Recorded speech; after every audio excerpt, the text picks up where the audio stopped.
Welcome back to Championship Sunday. We are in the if game.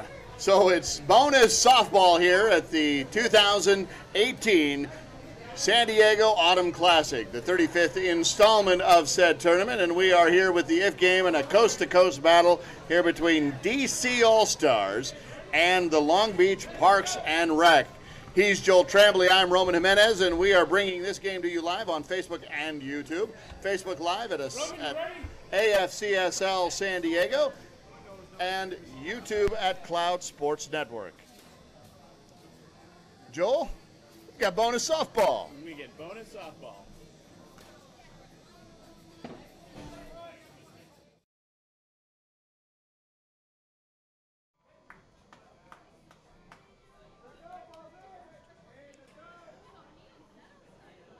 Welcome back here.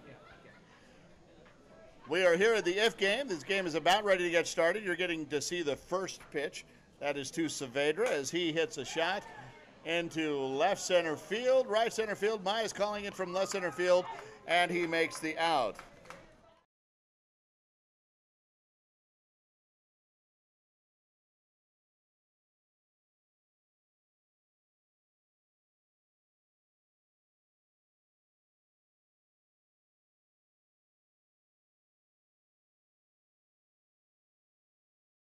Starting now. All right, so you saw that first out recorded. Here's this shot by Soto into right center field. That ball is got for out number 2 as that ball goes F9. That'll bring up Hawkins, the second baseman. So we had a little bit of sound issue. Sorry about that, but we're back now. So we had thought incorrectly that it was a 7-inning game. It was actually a timed game, and time had run out with Parks and Rec at home, and they did not score enough runs. So we are here in the if game. This is the first inning of the if game, and you saw the first 2 outs already. So this is Hawkins now, who has a 1-ball-and-2-strike pitch from Mejia, and he sends a laser into left field. That's going to go all the way to the wall, and the wind's going to get it. Here comes Hawkins, rounding second, headed to third. Here comes the throw in from Gibson. It's not going to be in time as Hawkins, with that speed, gets into third with a stand-up triple. And we've seen this is the third game we've seen this team play, and they hustle around those base paths every time. Every single might almost be a double, and every double, I guess, is now going to be a triple. Right, and the wind was playing a little bit over, so he wasn't able to cut that ball off. He tracks this one, though. It looks like he's got it, and that is out number 3. So no harm done for Parks and Rec as Garcia flies out to Nguyen in left field for out number 3. So, back to resetting. We thought that it was a 7-inning game. It turns out it was a timed game. The tournament director's making that decision based on the lighting here. So they have that discretion to do. They forgot to tell us. Yeah. Tournaments do different things, and it's always hard to keep track. You got to really read it closely. But there's often a difference for a championship game. Sometimes it's that it goes 7 innings. In this case, it was that it goes 55 minutes before a new inning can't be started instead of 50 minutes as it was for most of the tournament. So now we are in the if game, which is also then a timed game. Yes, and the clock is running. We can see it from here. So it will be Tyler Krause, and then shortstop Gibson, and then Alvarez. What do you want to bet? He hits one to right field and or foul down the right side. Joel, you should have bet me. Should have bet. As a hard ground ball goes down the right field side, foul. If this is the first game you're joining us, you might be surprised and think that Roman is quite the prognosticator, but actually this is the third game we've seen these two teams play against each other, and we have seen some patterns develop, and that's one of them. Krause has got a great swing down that right side. He always has. And this pitcher has learned that now in their third game against each other. So he's pitching him inside. But Krause now is the one who is adjusted by coming off the plate to be able to drive that ball still. So we'll see what Talley does here. Feeds him inside. Krause goes after it and fires it right up the middle. Good piece of adjustment by Krause. And that's what he did. He recognized, Talley adjusted to Kraus, and then Kraus adjusted to Trolley, and when you play each other 3 times in 4 hours, that's what happened. You get to know the patterns, and that had worked for the pitcher, so Kraus was ready for it this time. So that pitch is called illegal. Whenever the umpire sticks his left hand straight out, that's what that means. Gibson hits a hard shot right up the middle. Kraus is on his horse. He's going to get to second. It looked like he was gunning for third, but the right center fielder came up with that ball, and he's got a cannon, so you didn't want to risk that. We have seen that arm all afternoon, and you better have it for sure if you're going to try to run on that arm. And his colleague in left center his arm isn't much worse at all. Alvarez, meanwhile, hits a shot into the 5.5 hole that gets past him. Kraus scores in from second. Gibson's going to move up to third on the throw there as they were trying to gun Kraus down. Ill-advised throw because Kraus is faster than you would guess. Yeah, it was good of the pitcher to try to cut that ball off, but couldn't quite get there. So Gibson's now at third. Bertucci comes up. Alvarez is at second on the throw. Nobody out here, and 1 run in. And more speed at the plate right here. Definitely. He hits a grounder to third. He's going to be up with it. Bobbles it. Not going to make a throw, but nobody else is able to come in because that ball never left the infield. So we have bases full of Parks and Rec for Aaron Maya. And so we do have a force out at the plate, and you might actually see the pitcher coming home, although we got to keep in mind we also know this catcher has been injured a couple games ago and is playing through some tough stuff right now. Had a collision with the very batter there at the plate. Maya is fast, lights out speed. And he hits a shot past, past the second baseman. That was a bad decision to say. Gibson's able to come in, but Hawkins was able to get that ball on the bounce with that great speed of his and then just run over to second for the out. Crazy hop. I do not know how tall Hawkins is, but he needed every inch that he had to get that ball. Bertucci is out at second on the fielder's choice for out number 1 by Maya. That'll bring up Guitron, who hits a ground ball to the third baseman, bounces up on him, kind of eats him up a little bit, and everybody's going to be safe, including Alvarez, who comes around to score. He was at third. So Maya will be safe at second. Guitron is at first. And that'll bring up Mejia, who will be followed by Nguyen. So 3 runs in here. There's a ground ball foul. And that was a hard hit ball to third the last time, and it's good to keep that on the infield. But once he couldn't field it perfectly cleanly, it was the best choice not to throw it. Mejia is the pitcher. Seen these teams so many times now I don't have to look at my cheat sheet.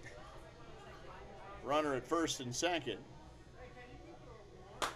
There's a high fly ball. Right center fielder's calling for that one. Off to the races goes Mejia. He's going to get to third, and because they chased him, Maya manages to get to third. And the runner they had put in for Guitron is able to get to second. That was Tyler Kraus. So Kraus is in. That'll bring up Nguyen with runners at second and third and 2 outs. Nguyen hits a shot down the left field side. That's going to get past the dive of the left fielder. In comes Maya. In comes Kraus. Nguyen's on his horse. They still haven't got the ball. He rounds second, comes home to third. He's going to be saved on an inside the park home run for Con Nguyen. And listen to that Long Beach crowd. That was just a great swing, hard hit ball, and we've seen some great plays today, even some diving catches, and left field was trying to make one more, but he went all out for the catch, and it let the ball get, when it got by him, to get all the way to the wall. Good hustle by Nguyen. Yeah, with Nguyen's speed, there was no way he was going to keep him at anything other than extra bases. Here comes a throw from the shortstop. That gets by the first baseman. We've seen that a few times now from Arsenault. They have played an awful lot of softball, so you kind of have to expect that.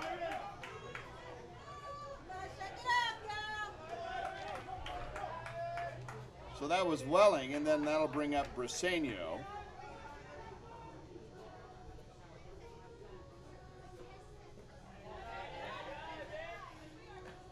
Arsenault just playing too deep because of how hard these balls are being hit to make that throw in time. And there's the foul ball down the third baseline. So we do have 2 outs, 6 runs in. Welling's at first. And the bottom of the order, Briseño, is in the box with 2 strikes.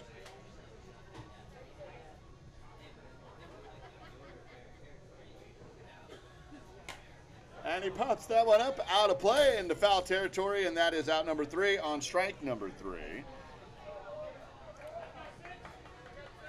So 6 runs in for Long Beach Parks and Rec as they take a 6-0 lead over the DC All-Stars as we head into the top of the 2nd inning.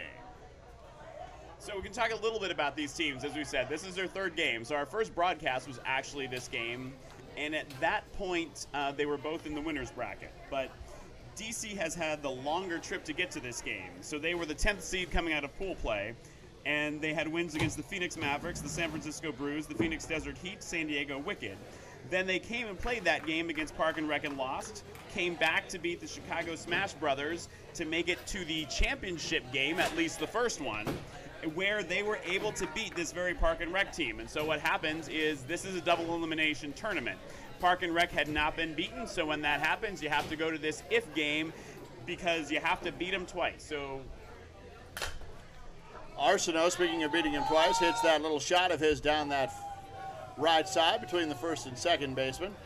That's been a money hit for him, just going that way. They have yet to adjust to it.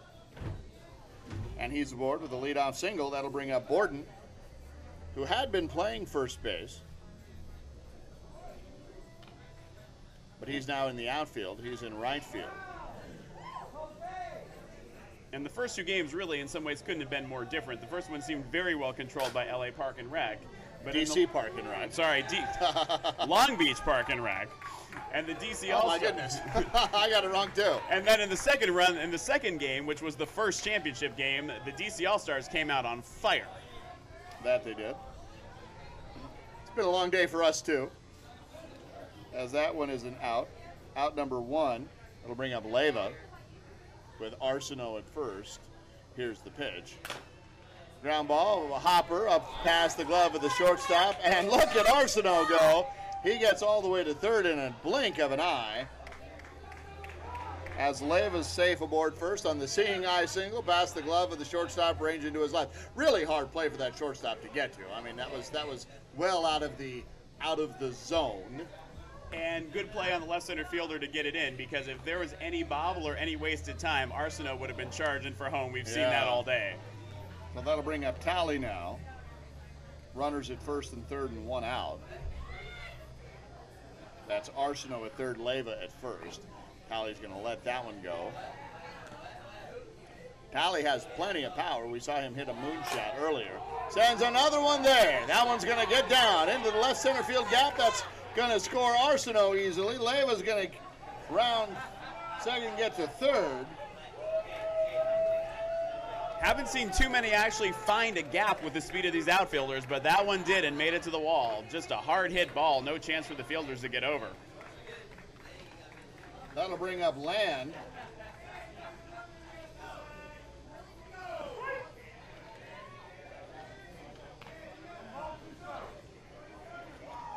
He is the injured player.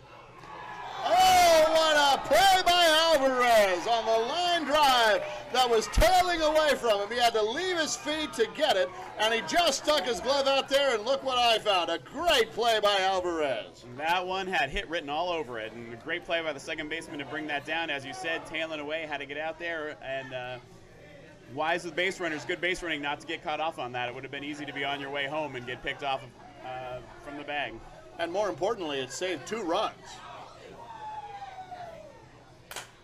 There's the fly ball. Shallow left right center field. Second baseman Alvarez is going to go out and get that one too. So he records 2 of those 3 outs, big as they were, to keep this lead 5-1. Arsenault the only one scoring in that inning. That'll flip the lineup for them when they come back. So we'll see Saavedra, Soto, and Hawkins. But in the meantime, it'll be Parks and Rec coming up in the bottom of the second inning as they batted around in the first inning, and we'll see Kraus again leading off this inning. And Park and Rec, after pool play, was the 4th seed, so they got a bye for their first game in the tournament, and then beat San Diego Quake, Chicago Smash Brothers, Las Vegas Grease Monkeys, and the All-Stars in the first time they played. And that then waited for the winners bracket final. And then waited for them to see who would come to the championship game. Again, that was the DC All-Stars who beat them in that game. So that is the only team they have lost to in this entire the entire tournament portion of this event. So as we head into the bottom of the second, we've got Tyler Kraus coming up. We'll see what Tally does with him. If he pitches him inside, he does. Kraus adjusts, but that one was a little late on the swing, so kind of made good enough contact, but sent it into the adjacent field here. And here comes the cat and mouse game. We talked about inside last time. He's actually sent this pitch outside before as well. Comes up with it, and Kraus does a good job of adjusting, as Arsenault wasn't able to come up with it on that range up the middle. And Kraus is aboard with a single, and that brings up Gibson. Arsenault's mad at himself. He thought he should have had that. I don't know how he could have. I think that's being a little too hard on yourself. Yeah. Here comes the pitch. Hard line drive way out of here. All the way down to the fence. It's going to hit the Coors Light sign and bounce off the fence. Kraus gets the second, and Kraus gets the third. Gibson gets the second. On a D doubled straight away center field. I think that could have been extra bases, but it hit the sign so hard it bounced back in. And there's a shot that could score them both, as Kraus will come in. Gibson will hold actually at third, as Alvarez hits a single up the middle. Bertucci now will come up to the plate, and then followed by Maya. So you've got speed at the plate and speed in the on-deck circle. And I don't mean to suggest that Alvarez isn't slow by any stretch of the imagination, but when it comes to speed, certainly Bertucci has a lot of it. Sends that ball down foul on the left field side. Strike two. Folks, we appreciate you sticking with us. This is the 2018 Autumn Classic San Diego Championship game. This is the if game bonus softball, as it were, every umpire's dream. And we talk about these if games as to who has the advantage. And Bertucci goes after one, sends it to deep left center field. That ball's going to get caught at the warning track. Gibson will score. Alvarez will tag up and get to second rather. Some people say it's better to be the team that was coming out of the winner's bracket because it's hard to get beaten twice. Other people will tell you that coming out and winning the first one gives you an edge in momentum in the second one. That's not what we're seeing here. That'll bring up Maya as Bertucci flied out. And we didn't get any answers to that in the Asana World Series because there were two if games, and one was won by the winner's bracket team and one was won by the loser's bracket team. I'm beginning to think tournaments are not going to want us to show up, Joel, because we're setting their games into extra innings. There's a hard shot by Maya to right center field. That gets past the right fielder, and around comes third will be Alvarez. Maya's on his horse. He's going to get all the way to third, as Hawkins now gets that ball in from the outfield, and we've scored another run. That was Alvarez who was at second, and now with one out, Maya is at third, and these bats for Parks and Rec may have taken a half a game off, but they have sure shown up here. That's got to feel great for Maya. He was 0 for 3 to start the last game, but started coming back, and that's got to feel good for him. That'll bring up Gitron. He hits a ground ball past the third baseman and the shortstop. That is the quintessential 5.5 hold, though off the bat of a righty. Maya scores easily from third, and Gitron's out there doing the icky shuffle, trying to get some attention, and he eventually makes it back to first base, and that'll bring up Mejia. 4 runs in this inning with only 1 out. So if you're keeping count at home, it's now 10-1. There's a ground ball up the middle, and Maya will come to second. He's been inserted for Guitron. So he's back at second now. Your reward for running fast around the bases is to go do it again. Exactly, and we didn't get to talk about this a little bit earlier, but every team gets a courtesy runner every inning, so they can put in a faster runner for someone at one time per inning. Runners at first and second for Nguyen. He had that shot down the left field side earlier. That had to feel good for him. There's a ground ball back to the pitcher. He throws it over to Hawkins, who's not going to be able to get Nguyen with his speed. So Maya running for Guitron gets the third. Mejia is forced at second for out number 2, and Nguyen is safe at first. That'll bring up Welling. And that becomes a harder play. You like to get 2 on that, but the infielders are having to play so far back because of the pace of these hits. They just had to give them time to get to second to get that one out. Now, we should point out that you see the green ball. That's considered the optic ball. So is that easier to see or harder to see with these lights now? You know, I think it's, as you say, with the lights, it's easier to see during the daytime. I don't know about the lights. Once the lights are on like this, I feel like it's pretty much the same, but in that transition period,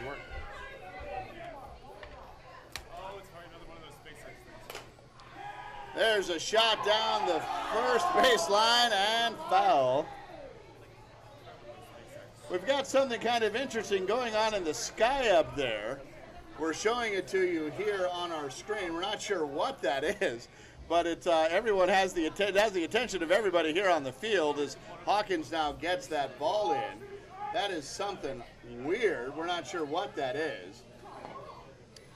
We'll come back to the game here in a second. It looks as though it's some kind of, it's not a plane. It almost looks like some kind of satellite, or I'm not sure what it is. We're back to the game here. We'll check it's that almost out like a it's little bit split later. apart in a little bit of a big bang going It's a into rocket launch. We're being told it's a Sands. rocket launch from White Sands. That could be true. Guess. That's really high up there. Welling, meanwhile, back at the ranch, Welling takes the ball, and then a strike. So he goes after that one and sends it into left center field. That's going to drop right into the outfielder's glove, and we have out number 3. As 4 runs have come across, as you might have heard the umpire say. So we've got 10-1 here, and now DC finds themselves in a bit of a hole. This team, this DC All-Stars team, however, can score runs quickly. We've seen them put a lot on the board. There's a lot of softball left to be played, but you have to say that the Park and Rec just jumped out to the lead this game, and looks like they've got the momentum. If there was momentum that matters. What we do like is bonus baseball, and if you were watching my college team Texas A&M last night, you saw some bonus football as we beat number 13 Kentucky Giga-Maggies. Just had to say that. Had to throw that out there. Yeah, it's college football. That's one of the tough things about these tournaments working is we love to watch college football, but we'd rather be broadcasting softball.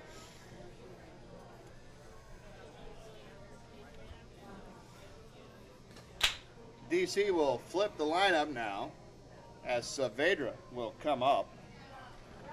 And while we have a second, we'll remind you that for the rules here, each batter starts with a 1-1 count, which is why when they get 2 strikes, they're swinging. And if you see somebody with 2 strikes hit a foul ball, they're going to be out. That ball gets past the pitcher into the glove of Alvarez, who fires a strike over to first, and they do just get him. And Alvarez had to come up firing because Saavedra has all kinds of speed. What a great throw. Sometimes it's hard to throw your hardest at the first baseman when it's so close and feel like they're going to get it, but he did, and that was a great play. And it was kind of down, as you kind of alluded to, and the first baseman got down there and got that glove down.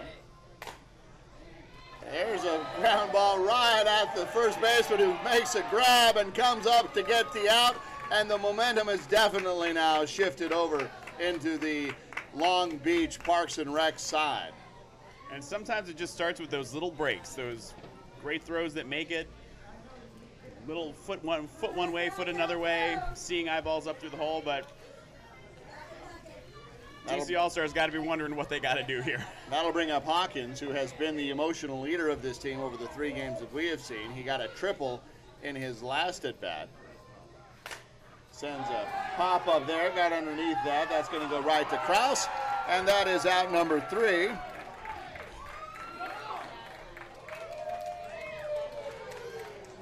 So what you saw in what we were showing was the SpaceX Falcon 9 rocket coming back down to Earth. We are just being told that. The SpaceX launched a Falcon 9 rocket from California. It was going to be followed by the signature rocket landing. So what we saw there was the actual launch. They'll try to land that vehicle on a concrete landing pad near the launch site, and not a drone ship in the ocean. So if successful, it'll be the first time that the company has done a ground landing on the West Coast.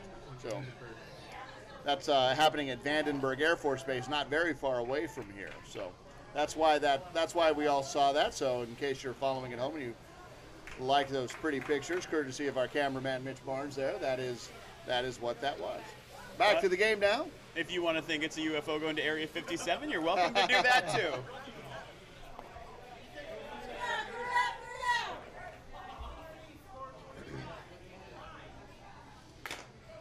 So Bersenio hits a tapered foul.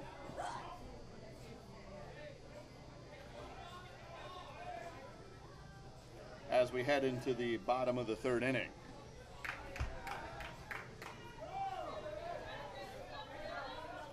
So now it's 2 balls and 2 strikes to Bersenio. Here's the pitch from Talley.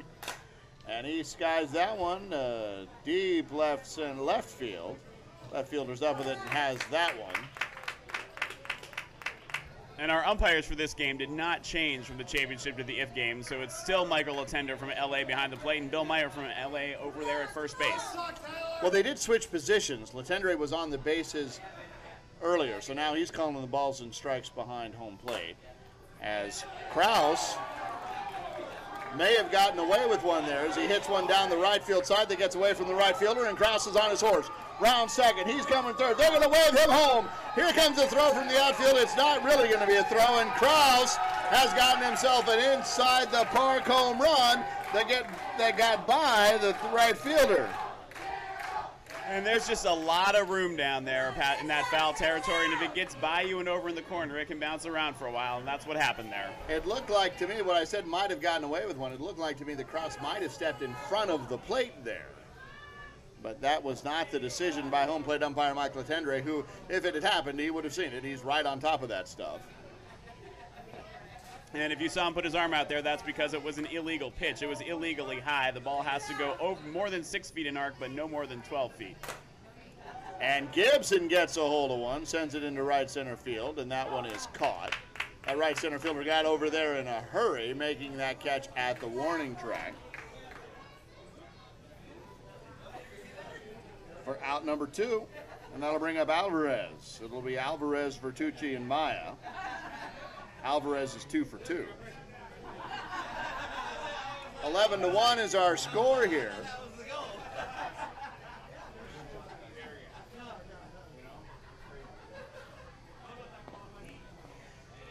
I can tell you it's gotten a little bit chilly now as the sun has gone past the mountains, or past the mountains here. We're just about there's a hard ground ball at the middle. We're just about 7 or 8 miles as the crow flies to the coast, but we're surrounded by some foothills here in Poway, which is just about 25 minutes north of the city of San Diego in the downtown area, and about 7 miles inland from the coast. So it has gotten a bit chilly here. The temperature has dropped. Well, it's chilly by San Diego standards. I don't know what the temperature is, but Bertucci sends a shot into deep left field, and that ball hits the base of the fence and comes back in. Alvarez round second. Bertucci's on his way to third. He's going to be in there in plenty of time as he hits a stand-up triple, and he got a hold of that one. He did get a hold of that one, and the bats have really come alive here in this game for the Long Beach Park and Rec. So as we head into it now, Maya comes up. There are 2 outs. Vertucci's at third. Maya's 1 for 2 in this game.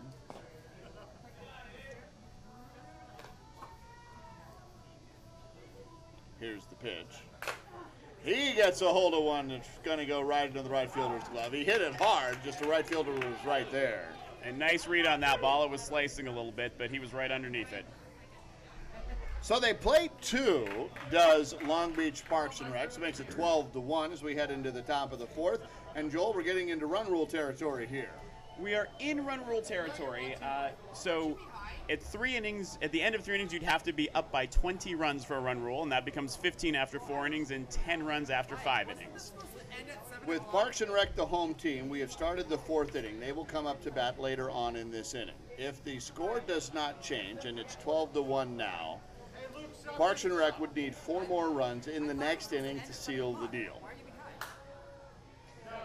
And the way they're hitting, that could happen, but we've also seen big changes in the last game. We thought maybe Park and Rec had turned it on, but DC All-Stars were able to hold on. They were actually to claw back and put some more runs back on the board. So still plenty of time left, but because of those run rule considerations, the All-Stars really have to stop the bleeding and get some of these runs back.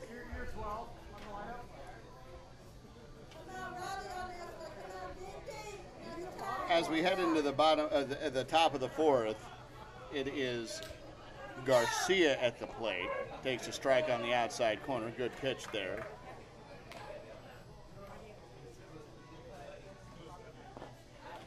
That one is a ball outside. There's a shot down the left field side into Gwynn's glove. He bobbles it a little bit, and here comes the throw. Gets away from the shortstop there, and Garcia is aboard, trying to get a little spark going for his team. But I have to tell you, I just did a count. That's only the 5th hit of the game for the All-Stars.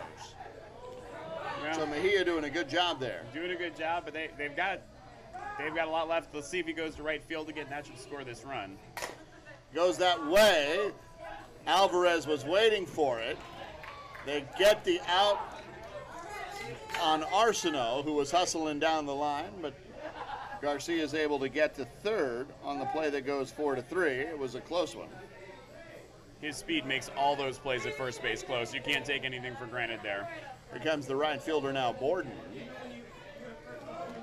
And with a lefty coming up, you'll see the outfield shift over there as Vertucci takes a few steps back, and he goes the other way. Gibson has to come all the way from over the second base side to get that ball. He does, fields it, fires a strike over to first, but not in time for Borden, and Garcia has now scored.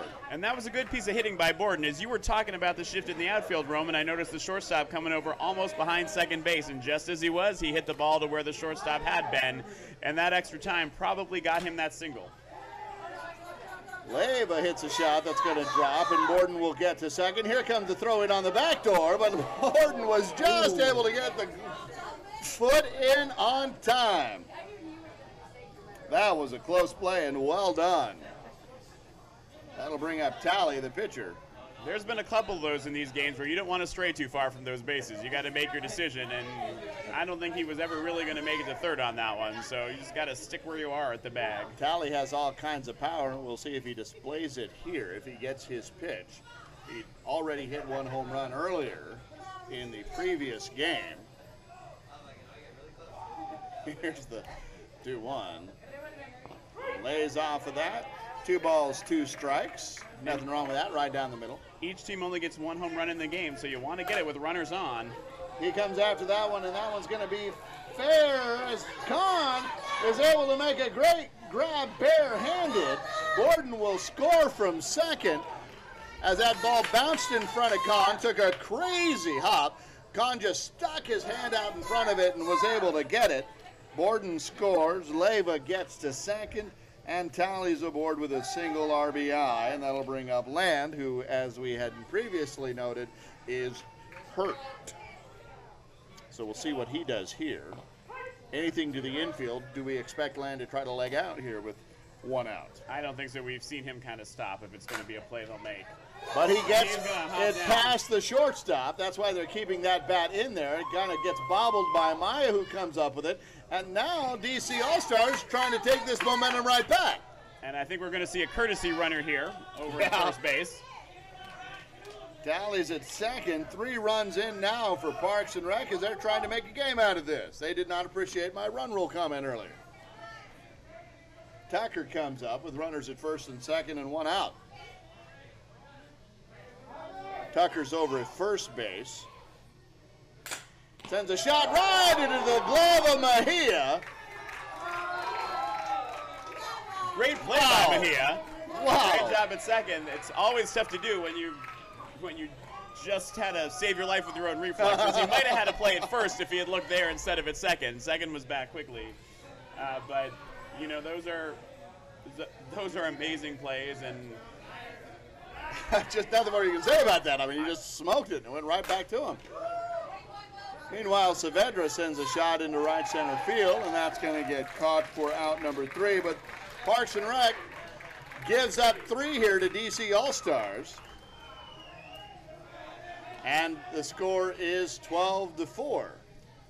And now they just got to hold them. You don't need to score all those runs back in one inning. You can get a few an inning and catch back up, but you got to hold the other team. Keep that lead down.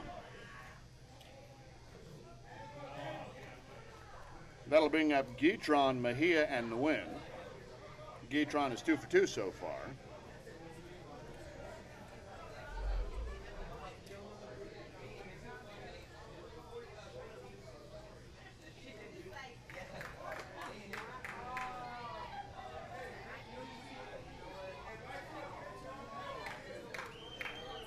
Doing a quick time check here. Looks like there's about 18 minutes left to go. Is that what looks like to you, Joel? That's what I see as well, yes. And so keep in mind that doesn't mean the game ends when that clock ends. It just means there won't be any more innings. So you can go a little bit over that.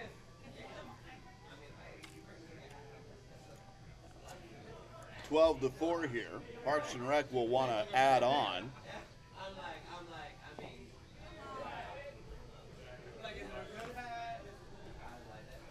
Takes the first pitch. Guitron smacks a bouncing ball up. And once again, that throw gets down into the ground, and the first baseman, Tucker, was unable to come up with it. So Guitron is safe at first. And while the throw was low, he had to rush that throw. It took too long for the ball to get to him. There wasn't much he could do. Even a good throw might not have caught him. And it took such a crazy hop that he had to go upstairs to get it. You'll see it here on the replay. Smacked. And it just took a crazy hop. There's the pitch to Mejia. He sends it through the wickets of the shortstop, Arsenault. And now we've got runners at first and second and nobody out for Nguyen. And it looks like we're switching up the infield here at second and... Yeah, they're going to put Hawkins at shortstop now, and they're going to move Arsenault over to second. Pick it on him a little bit. Not a bad idea. And we'll see if they keep picking on him at second now. Nguyen certainly tries to go there. He sends a shot over, and Arsenault fires a shot into left field. Guitron will score from second. Mejia gets to third, and Nguyen is aboard with what we'll have to call, I hate to do it, but we're going to have to call it an E4 on the throw there. Was a good play to catch the ball. Right choice to go to second. Had time to get that not quite the lead runner, but that runner who was ahead, but just a little high even for the tall second baseman. And they capitalize on it by sending a shot into left field, and the diving catch makes the out. But Maya, who was running for Mejia, will come in to score. And Nguyen will advance to second. So 2 runs have come in, and 1 out has been recorded for Briseño as Welling was out on the fly ball in left field. Great play by that left fielder. Great play. Great dive. And if you don't get that, as we've seen before, if it gets past you, that can be an inside the park home run. So great to catch that. And just a change here. Briseño has been lifted for Weissman. Weissman is now in. He's taking that at bat. And he hits a rocket up the middle. Nguyen will round third. He's coming home. Never even looked. Here comes Nguyen stepping on home, and that is another run. He was running all the way there. So Park and Rec has the runs they gave up last inning back, and poised to maybe get more. So it's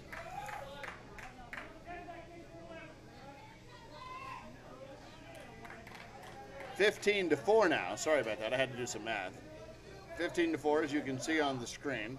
I could just look at the screen, Joel. They're putting in a runner now for Weissman. And perhaps not surprisingly, Krause hits one out of play down the right field side. We're going to have to send Long Beach a bill for balls in this tournament. Oh, we are, and I'm starting to think about where exactly I parked over there. Well, that one went over into the other field. There's got to be 5 over there just from him alone here. And that one just outside. Just outside. Tough pitch to take. But Krause is adjusted now. And he sends a moonshot to right field. And in the waiting glove, and wow. In the waiting glove of the right fielder, and the runner who was running for Weissman is able to advance to second. As Krause hits a sac fly for out number 2. That'll bring up Gibson, the shortstop.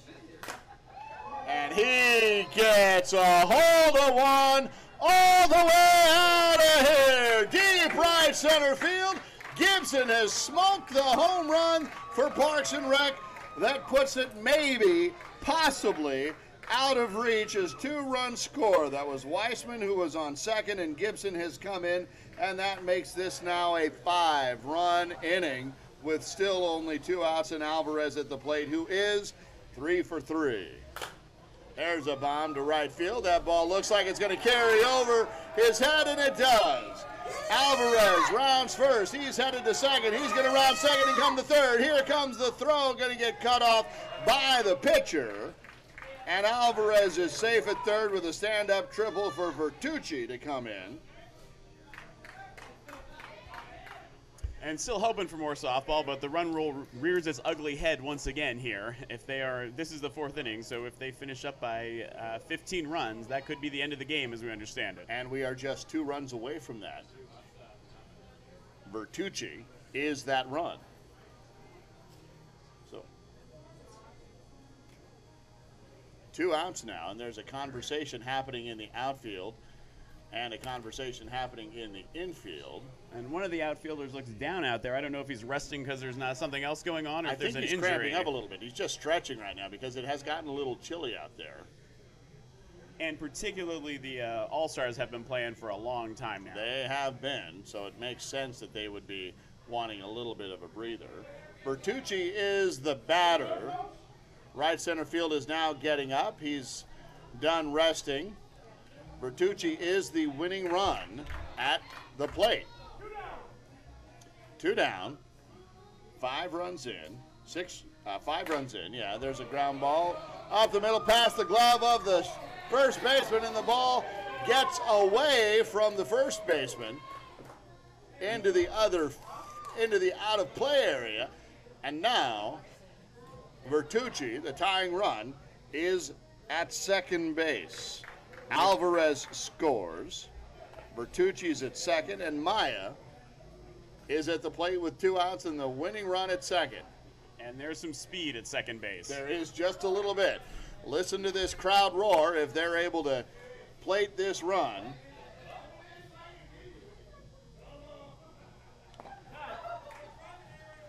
Inside, 2 balls and 1 strike. Here's the 2-1 pitch. Maya goes after it. Ground ball right to the pitcher, and that will end the inning. And DC All-Stars lives to fight another day. But explain the run rule again here, because the very same thing is still in effect. The very same thing is still in effect. So now that we're in the 5th inning, a run rule is 10 runs or more. So if the All-Stars do not score enough to be down by less than 10, the game would be over at the end of their half inning. So they will need 4 runs to prevent that here. So 4 runs to continue, or 3 outs for an end. Parks and Rec just 3 outs away from winning the 35th annual San Diego Autumn Classic here, as the score is 18-4. So they would need 5 runs, check that, 5 runs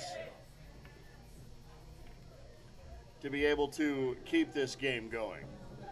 5 runs to make the deficit less than 10. And we've seen them do that. There's no reason they can't get them, but they've got to get a little fire going here. Get some base runners and go. That brings up Soto, batting from the left side to try to get his team going. So it would be Soto, Hawkins, and Garcia. And you just need a single. You can't hit a 5-run homer. Looked like he was trying there, though, as he swung and missed at that.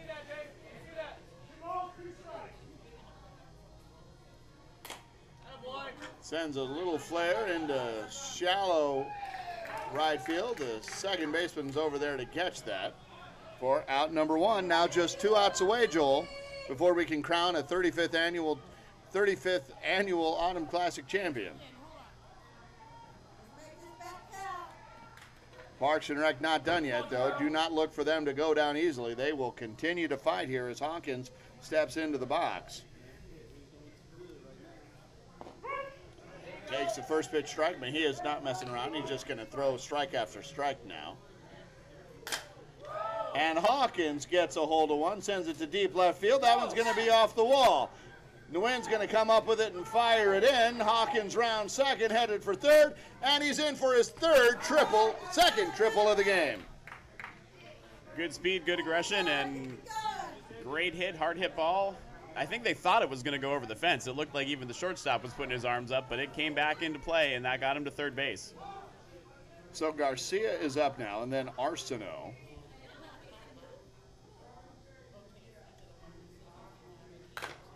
Ground ball, third base, crosses up with it, fires a strike over to first to get the out.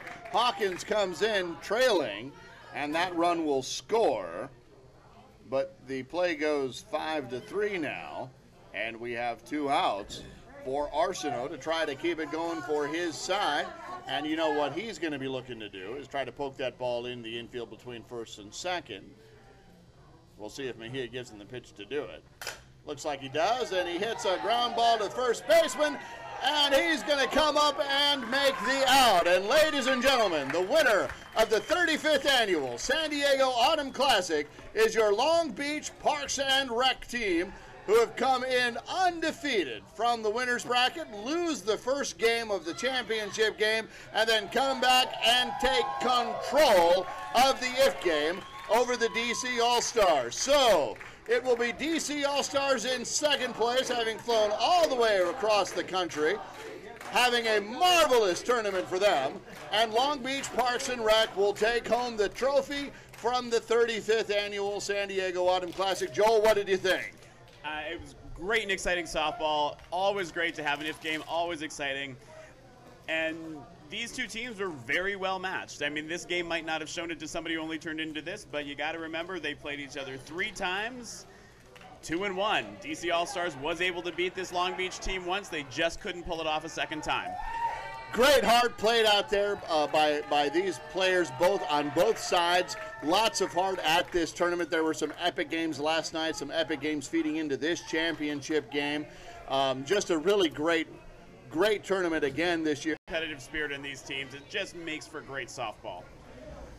Well, for us, that will be a wrap. We will come back again in a few months. We'll take a couple of months off. We appreciate you following and supporting the Cloud Sports Network as we bring you the best of the best competition here with amateur sports. A big thank you to the Autumn Classic crew and the Board of Directors for America's Finest City Softball League. That would be Austin Jacobson, Joel Tremblay, Lance McDermott, and many of the volunteers, Assistant Women's Commissioner Women's Commissioner Lisa Tinnerman, Assistant Commissioner is Lance McDermott, Secretary. Actually, Lance McDermott is Secretary. Assistant Commissioner is Sue Yale. Sue Yale, sorry about that. And wrapping up here for Joel Tremblay, Mitch Barnes, and our super volunteer, Laura Parker. This is Roman Jimenez signing off from the Cloud Sports Network at the 2018 San Diego Autumn Classic.